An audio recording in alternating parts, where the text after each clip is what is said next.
Salve, galera do nono ano, beleza? Bom, a fim de facilitar mais ainda o trabalho de vocês, eu estou fazendo esse vídeo explicando como é que a gente vai trabalhar. A partir de agora, a gente vai trabalhar com o material da prefeitura mesmo, material complementar dessa semana, que é a semana que é do dia 11 ao dia 18, tá? Então, eu estou enviando esse material explicativo agora, então nós temos uma semana para fazer, a gente vai fazer sempre assim, geralmente às quartas ou quintas-feiras, tá? O nosso material de história começa na página 18 desse material complementar, beleza? E aí, quando a gente olha aqui, estou dividindo aqui a tela, partilhando a tela para ficar mais fácil ainda. Vamos pegar aqui. Qual é o tema, então, desse material? Falar sobre a questão da diversidade cultural no Brasil, tá? Então, para isso, vocês vão fazer a leitura, essa pequena leitura desse quadrinho azul, e depois aqui o passo seguinte é fazer uma análise da interpretação de imagens. Então, nós temos aí a primeira imagem, as cavalhadas de Perinópolis, em Goiás, de origem portuguesa, né? Então, uma referência da cultura portuguesa.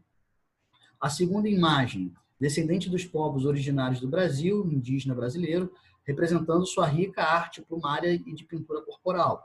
Então, uma imagem que representa aí a cultura indígena dentro da cultura brasileira, beleza?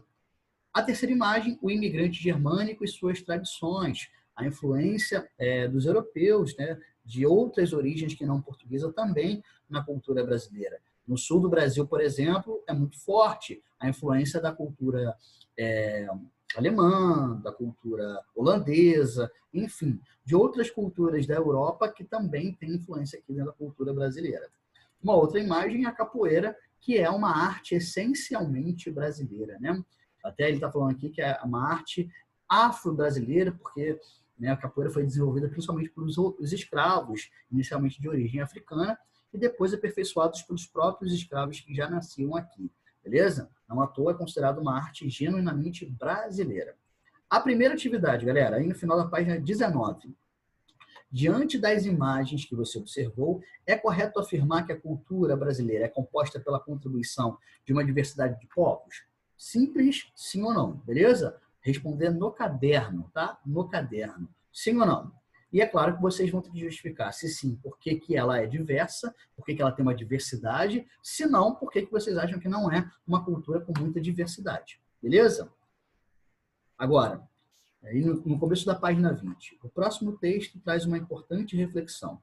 Leia com atenção e busque compreender as mudanças de abordagem no debate sobre as questões da diversidade étnico-racial e do gênero no Brasil durante o século XX, beleza? Então, vocês vão fazer essa leitura que fala um pouco, né, sobre a limitação do papel da mulher durante muito tempo, enfim, essa ideia que é presente até hoje na sociedade brasileira, uma sociedade muito patriarcal, né? E também fala de outros aspectos. Façam com calma a leitura desse texto, que é muito importante.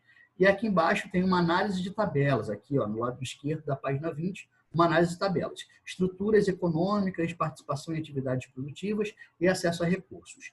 Então, essa diferença entre homens e mulheres, tá? Então, é uma questão que trabalha aí com gênero. Aí a gente vem para a atividade 2. O que é a atividade 2? Após a leitura do texto, observe as tabelas abaixo e responda as questões em seu caderno. Então, vocês vão fazer a leitura do texto, vão fazer a análise com calma dessa tabela e responder. Como era a vida da mulher casada em 1906? Está no texto de cima. Letra B, pula 2 linhas. Letra B, a tabela apresenta os dias atuais. Essa tabela representa os dias atuais.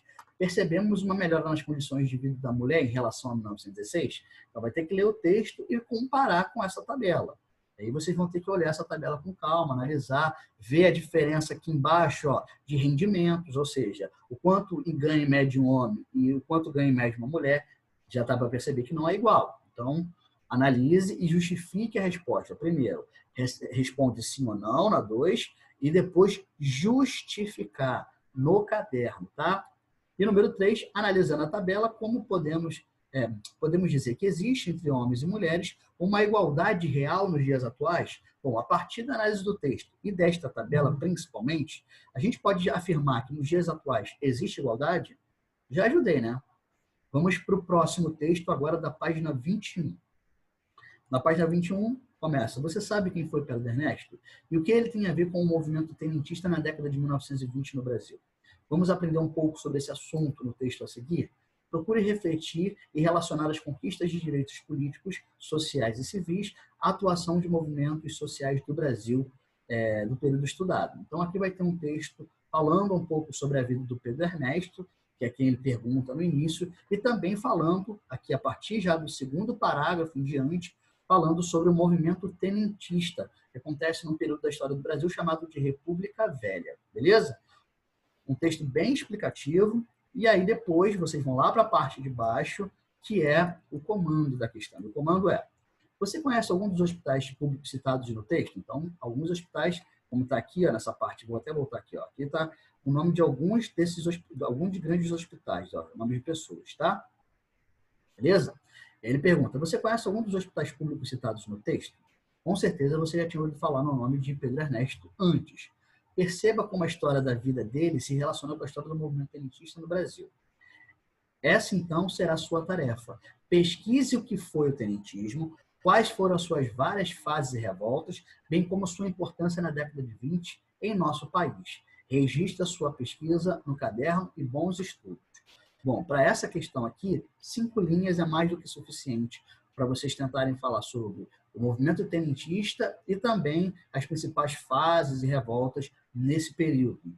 Na próxima aula, eu trago a resposta e o nosso próximo exercício. Beleza? Façam com calma e respondam tudo no caderno. Valeu?